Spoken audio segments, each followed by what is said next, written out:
Hi everyone, welcome to episode 5 of the Signal and the Noise Large Language Models podcast. Today we're going to look at the active machine, from language models to action systems.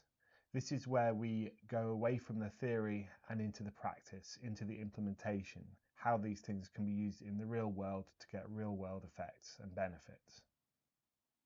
Part 1, from oracles to interns.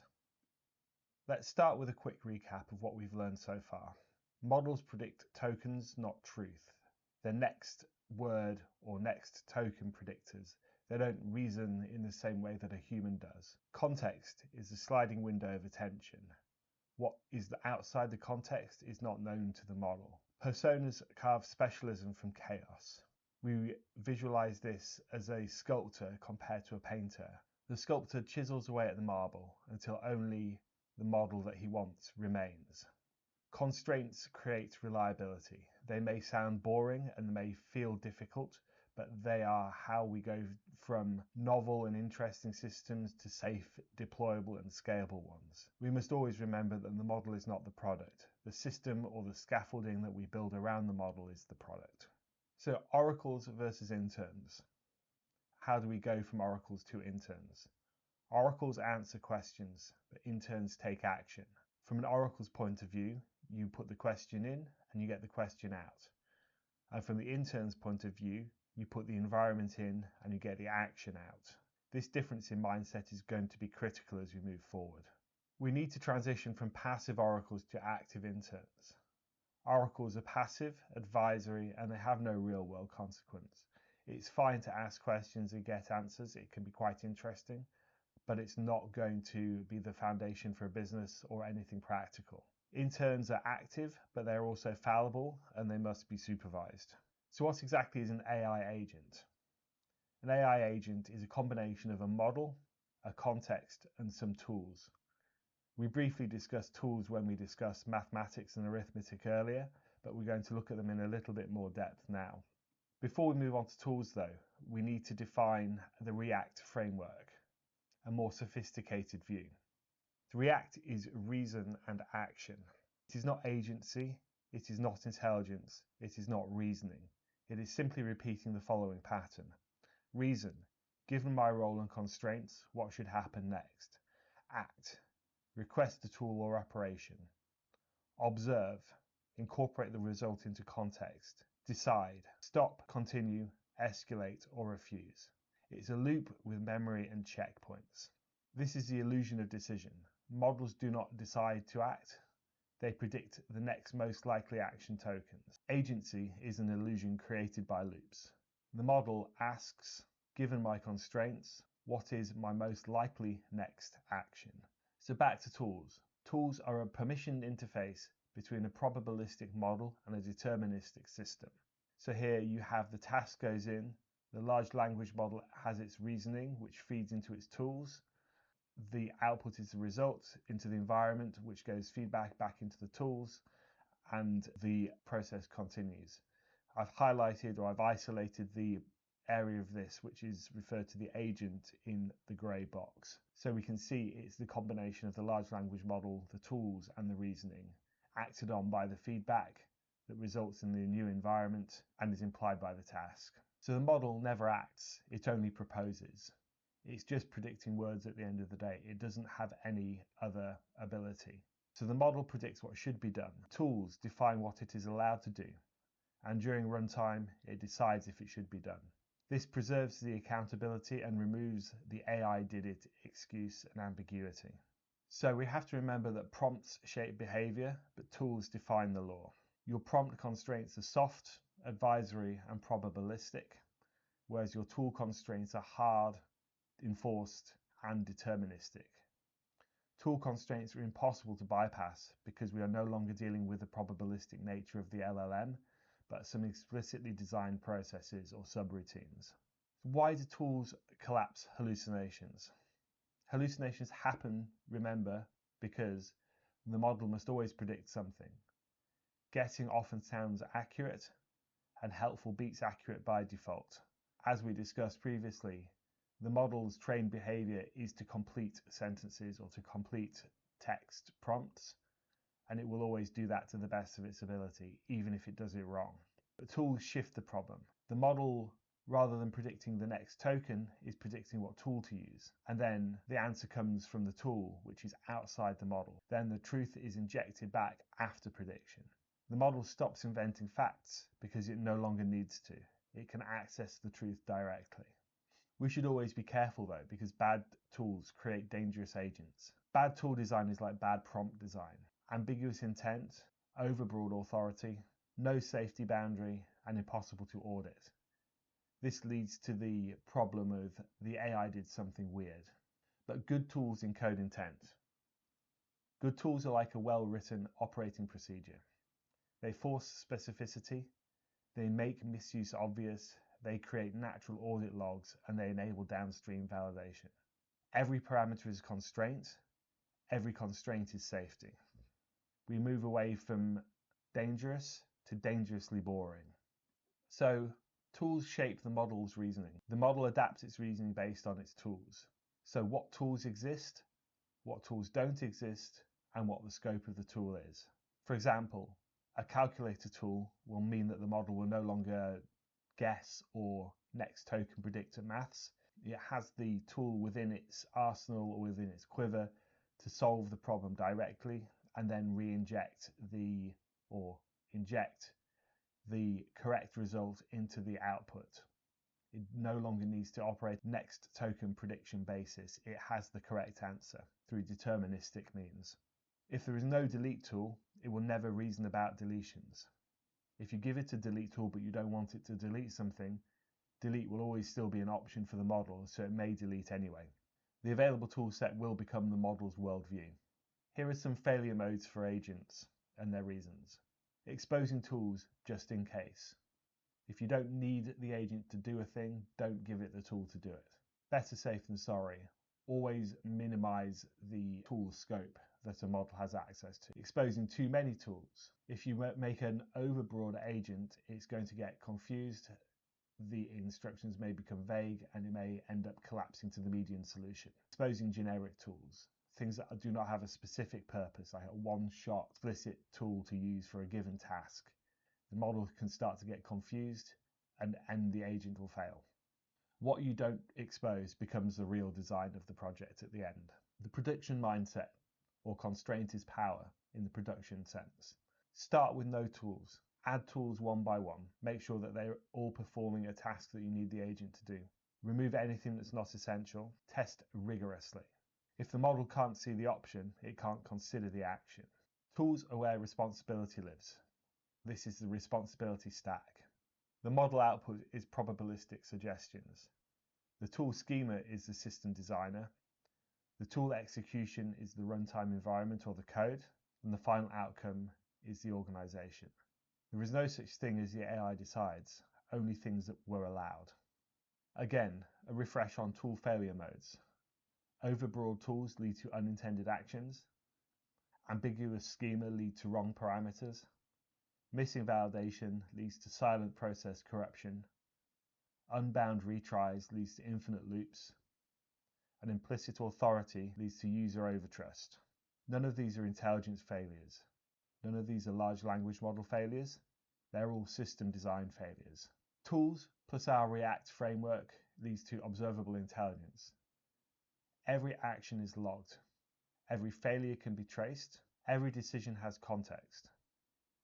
This gives you debugging, compliance, reviews, and continuous improvement. Intelligence without observability is risky, and tools can de-risk the process. A good rule of thumb: if an employee would need approval to do something, the agent needs a tool boundary. AI behavior is now mapped onto institutional knowledge. Existing organizational controls, existing audit processes, existing accountability infrastructures.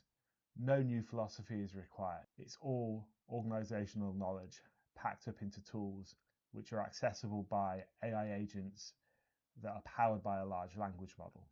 This is the golden rule of agentic behavior. We spent a lot of time in the first 4 sessions discussing personas and ways to influence personas, and they still matter, even though the tools become the law. Personas define the model's risk posture. They encode values, and the values determine risk. The risk determines the action. A persona is not how the agent speaks, it is how it determines what is acceptable. We must always be mindful of role collapse, or when an agent forgets who it is. In looped systems, the context is continually updated.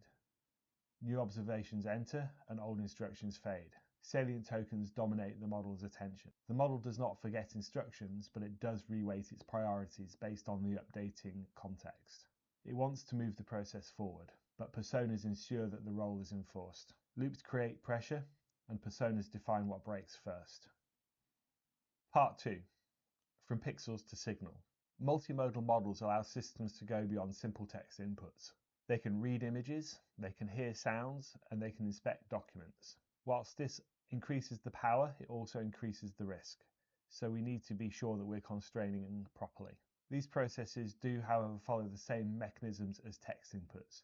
Images are converted into numerical representations, and these representations become tokens. Tokens are interpreted using attention mechanisms, and the outputs can be generated in a similar way to text. Vision, from a large language model point of view, is not sight, it's encoded correlation. Regardless of the input type, they all end up in the same form. Text, audio, image, document all become some inputs, which become vectors, embeddings, and weighted attention targets. The model only ever knows the pattern, it does not know the source. Multimodal models feel impressive, but it is only an impression of understanding. It's describing a scene, it's inferring a mood, it's summarizing visual content, it's matching patterns seen in training data. Think of them as excellent narrators. The impression of understanding has some significant limitations. This is vibes versus precision. This is counting objects, reading small text, spatial precision, and hidden or occluded details. Vibes are high probability, precision is low probability. Here are some examples of problems that multimodal models struggle to serve. A box folding problem, so you see the net and you figure out what the final box looks like when it's folded. Abstract route diagrams on abstract maps, drawing high precision technical diagrams, and some areas where it is improving is things like Venn diagram reasoning, real map navigation, and stacking objects. So understanding the physics behind how objects would naturally stack or would need to be stacked to prevent them falling over. Multimodal models may guess confidently when precise measurements are required, and we know that this is a problem. This brings us back to constraint is power, the visual addition. We need to narrow attention, reduce ambiguity, and collapse the probability space in the same way that we did with super prompting before. A bad prompt is describe what's in this image. A good prompt is extract the invoice number in the top right quadrant. You don't make vision smarter, you make the problem smaller.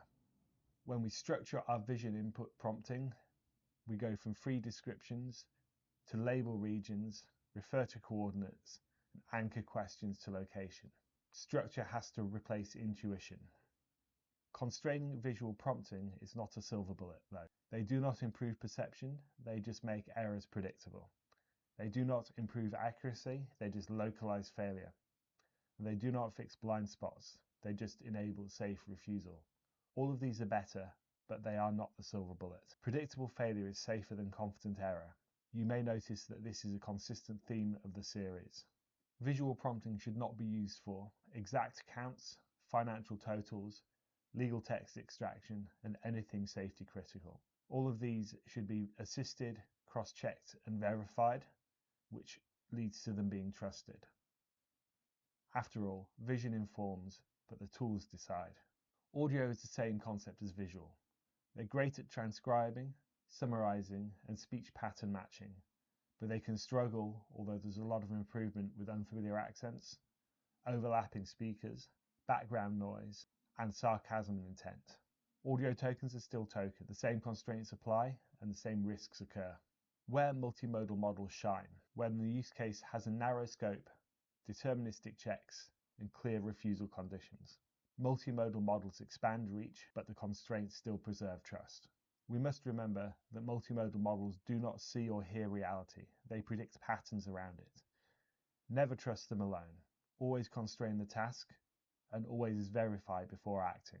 Again, multimodal models expand reach, but constraints preserve trust. Part 3. From sensing to doing. Once the model can sense the world, the problem becomes permission. Sensors inform, but actuators change things. This is the point where AI stops being interesting and starts being risky.